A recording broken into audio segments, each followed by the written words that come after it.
Hey guys, welcome back to the Blade Bloodhound. Tonight we're going to look at a butterfly knife. Yes, again, you know I love butterfly knives, and if I ever see one for a great deal, I will jump on it. So this one is a Taylor Seto, and I was at the flea market. It's been many moons ago, maybe 4 or 5 months ago. There's a lady that buys a lot of storage units and finds knives. She had this one. It was very dingy when I got it. But she goes, hey, I got some cheap knives over there if you want to go through them, see if there's anything you like. And anyway, I saw this one. I picked it up, and just off the weight of it, I could tell that it was made extremely well. It was really cool. It was very, very dingy, but I could tell it had a brass handle, which I really liked. I mean, that was another thing that intrigued me about it. And when I opened it, the blade, actually, I'll show you when we get to the table, the blade is a double edge. So there is one safe section on the blade. You know, we always talk about the safe side, the danger side, or I have in the past on this channel when I talk about butterfly knives. But it was really cool. So when I cleaned it up, I also saw a little surprise, which I'll show you when we go. So anyway, on this one, very heavy. So I mean, this butterfly knife is probably, it's probably twice as heavy as any of them I have. I have a lot of them because anytime I find one, I do jump on it. But this one in particular is extremely heavy. It's just heavy duty. It's made great. It's made in Japan, Seki, Japan, I am positive. It says the surgical steel and all that on it, and we'll look at that in a minute. But as usual, remember, the latch on this is good too. Most of them, you can shake a butterfly knife and that latch will just fall right down. This one, you actually have to pull down. Remember what we always say, latch side, safe side, right? So when we flip it, you always want to make sure, especially with this one, safe side, because if you look at the blade, you probably can't see it now, but you will in a minute. It is sharp on this side, and then it's halfway sharp here. So you've only got a little bit of room for error there. So if you don't have the safe side and you flip it like that, and you hit your finger, you would cut it. So this one you've got to be very careful with. And as usual, I tell y'all all the time, I'm not a ninja, but I do love butterfly knives. I don't know why. I've never carried one. They're heavy, they're bulky, they're, I don't know, not really something that would be comfortable in your pocket. I mean, I don't even think it would look cool if you pulled it out, but I just like them. I don't know why. And so does the rest of the world. As you know, on eBay, you can't sell a butterfly knife. If you do find one, it's usually hidden. Somebody else say it's a trainer and it's really not. But they usually find you. They'll catch you. They'll go ahead and remove it. I don't know why butterfly knives are so disliked with a lot of different states and stuff like that. But that being said, they're cool in my book. So anytime I find one, I buy it. Actually, if you look online too, so that's something crazy. So this particular one, like I told you, I picked it up. I said, man, this could be something. I think this is something. Didn't know off my head. I knew the name Taylor.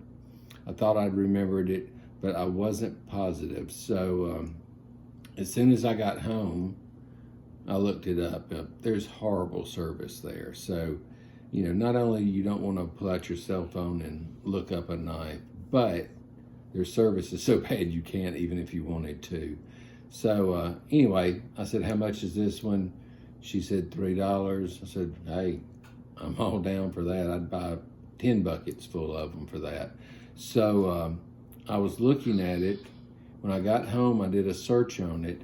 And the only one I found like this particular style, this particular make, this particular model, I believe I don't want to lie about it, but I'm trying to think on my head. I want to say it was like the cheapest one I found was like $269 or something. So I mean, we're talking, you know, way over $200, close to $300.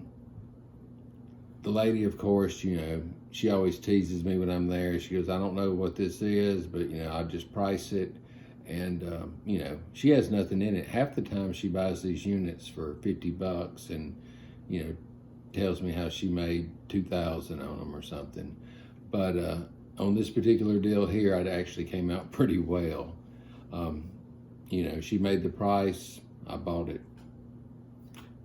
What she considered junk, I considered a treasure. So we're gonna go over here to the table. I'm gonna show it to you. We're gonna see what you think about it, and we'll go from there. All right, guys, we are back. This time we're gonna, well, I thought we were, if I can find my tape measure. We're gonna measure first. Usually I forget about it and we do that. So we are looking at, let's see here, 5 1/4 inches long closed. Like I was telling y'all earlier, this is a heavy, heavy knife. It is a brass. As you can tell, it shined up pretty well.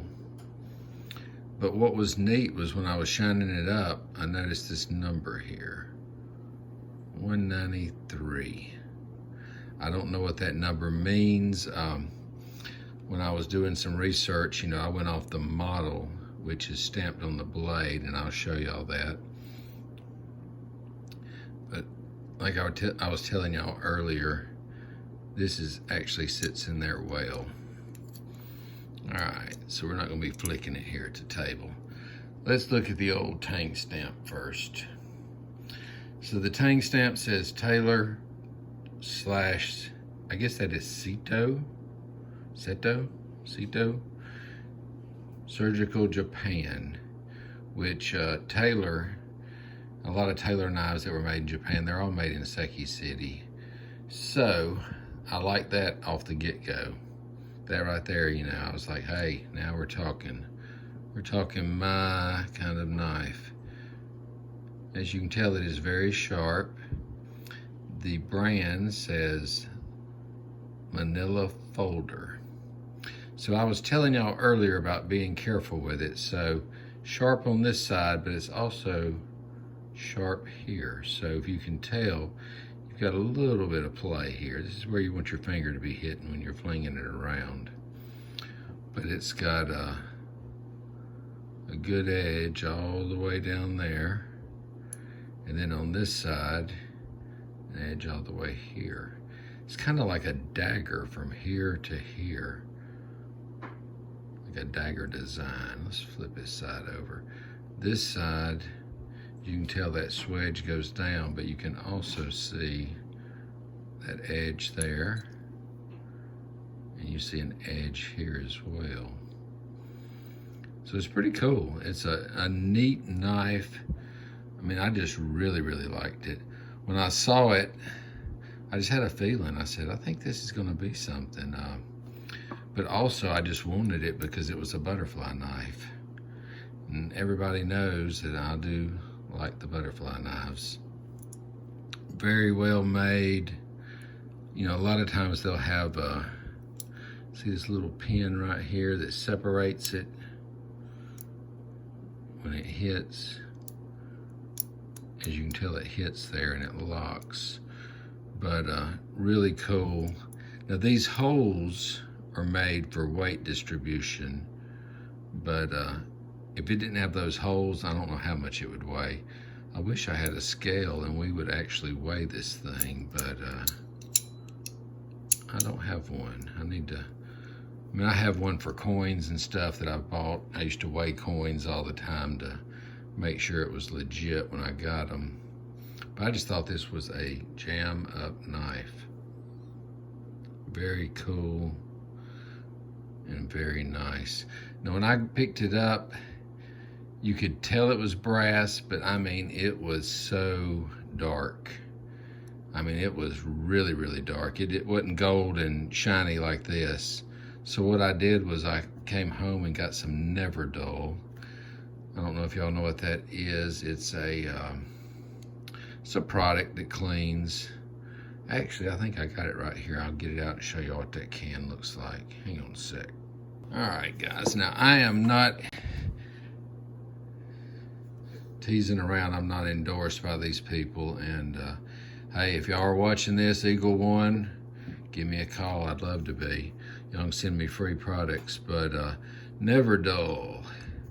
And all it is, if I can open it without, these cans are hard to open. It's just like wadding in there, but usually it's packed to the rim. I mean, it's just like a big toilet paper, and you just pull pieces of it off, and it has a cleaning agent in this that has a smell to it. But my wife can always tell when I'm cleaning knives, because she'll say, "What are you doing?" But you can put this on a bolster, on a pocket knife, just the bolster part, any brass.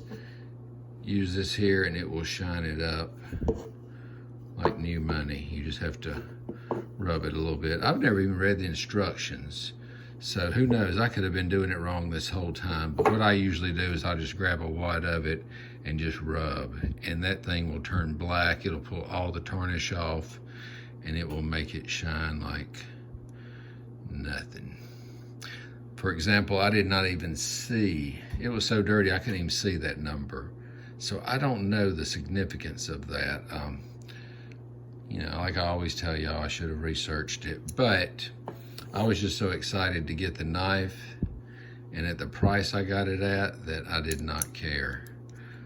It was all about me being happy getting that cool butterfly knife. And I don't have any that are sharp on both edges. All mine are single sharp.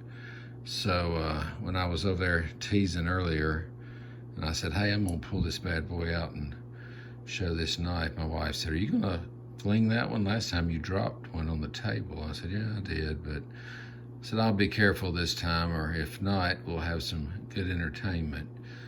But the double edge is really cool. You don't see that on a lot of knives other than like a dagger, or I've got a Gerber fighting knife that you can sharpen at the top, but of course I've never done it. Really cool. I've got a video on it, so y'all need to go check it out too. While y'all watching this one, go out and check out all my others and see what you think. But anyway, guys, again, this is the Taylor Seto butterfly knife. Really cool, really heavy duty, well balanced. I can't really fling it here while I'm playing around, but earlier I was flinging it around, goofing off before the video. Well, guys, I hope you like this knife. If you do, like, subscribe, tell your friends. If you don't, like, subscribe as well. Help me out. Anyway, guys, till next time, we will see y'all guys later. Email me at bladebloodhound@gmail.com if you have any questions. Talk to you later.